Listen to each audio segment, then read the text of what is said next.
Jésus-Christ est la révélation parfaite de l'amour invisible de Dieu rendu visible dans un cœur humain. Il n'est pas venu simplement enseigner des règles ou fonder un mouvement religieux. Il est venu restaurer ce qui était brisé entre Dieu et l'homme. Il est venu rallumer une lumière dans l'obscurité intérieure de l'humanité. Sa présence sur la terre n'était pas un événement ordinaire de l'histoire, mais une intervention divine dans le cours même de l'existence humaine. Quand Jésus marche sur les chemins poussiéreux de Galilée, il ne cherche pas les applaudissements. Il cherche les cœurs. Il ne construit pas des palais, il construit des consciences. Il ne rassemble pas des armées, il rassemble des âmes fatiguées. Chaque pas qu'il fait est une rencontre. Chaque regard qu'il pose est une invitation. Il ne parle jamais pour impressionner, mais pour transformer. Beaucoup attendaient un Messie puissant, politique, capable de renverser les oppresseurs. Mais Jésus révèle une puissance différente. Sa force n'est pas dans l'épée, mais dans la vérité. Sa grandeur n'est pas dans la domination, mais dans le service. Il lave les pieds de ses disciples pour leur apprendre que la vraie autorité se manifeste par l'humilité. Il montre que la véritable victoire n'est pas d'écraser l'ennemi, mais de transformer le cœur humain. Jésus voit au-delà des apparences. Là où les hommes jugent, il comprend. Là où les hommes condamnent, il restaure. Là où les hommes ferment la porte, il ouvre un chemin. Il s'approche des pécheurs non pour approuver leurs fautes, mais pour leur offrir une nouvelle direction. Il révèle que la miséricorde est plus forte que la culpabilité. Il enseigne que personne n'est définitivement perdu tant qu'il accepte de revenir vers la lumière. Sa parole est exigeante parce qu'elle est vraie. Il appelle à aimer même ceux qui blessent. Il invite à pardonner sans compter. Il enseigne que la pureté commence dans le cœur avant d'être visible dans les actes. Jésus ne veut pas une transformation superficielle, mais une conversion profonde. Il ne cherche pas des gestes religieux vides, mais une relation authentique avec Dieu. Dans le silence de la prière, Jésus montre que la force vient de l'union avec le Père. Souvent, il se retire pour prier. Cela révèle que même dans l'action la plus intense, la communion intérieure est essentielle.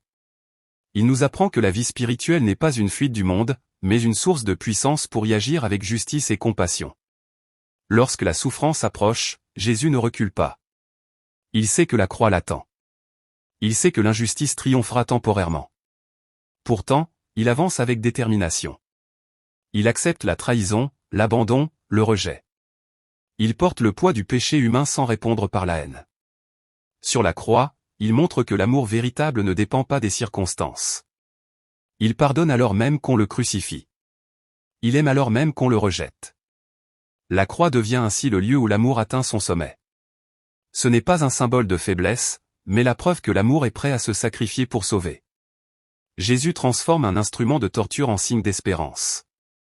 Là où le monde voit une fin, Dieu prépare un commencement. Puis vient le matin de la résurrection. Le silence du tombeau est brisé.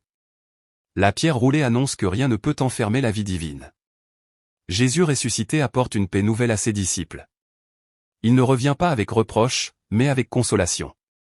Il montre que même après l'échec, même après la peur, une nouvelle mission est possible.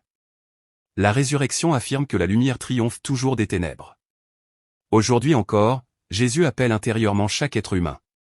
Il ne force pas, il propose. Il ne condamne pas sans offrir la guérison. Il ne regarde pas le passé pour enfermer, mais pour libérer. Sa voix se fait entendre dans la conscience, dans la soif de justice, dans le désir d'aimer et d'être aimé.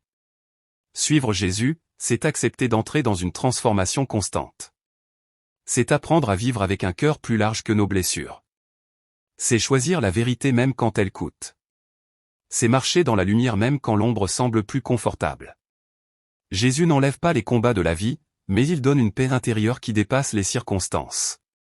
Son message traverse les générations parce qu'il touche ce qu'il y a de plus profond en l'homme. Il répond à la solitude par la présence. Il répond à la peur par la confiance. Il répond à la haine par l'amour. Il répond à la mort par la vie. Jésus-Christ demeure une source inépuisable de transformation. Là où il est accueilli, les cœurs changent. Là où il est écouté, l'espérance renaît. Là où il est suivi, la lumière s'étend. Il est le chemin qui conduit à la vérité, et la vérité qui conduit à la liberté. Et même aujourd'hui, dans un monde troublé, son appel reste le même, viens, marche avec moi, et découvre que l'amour est plus fort que tout. Abonne-toi pour ne rien rater des prochaines vidéos.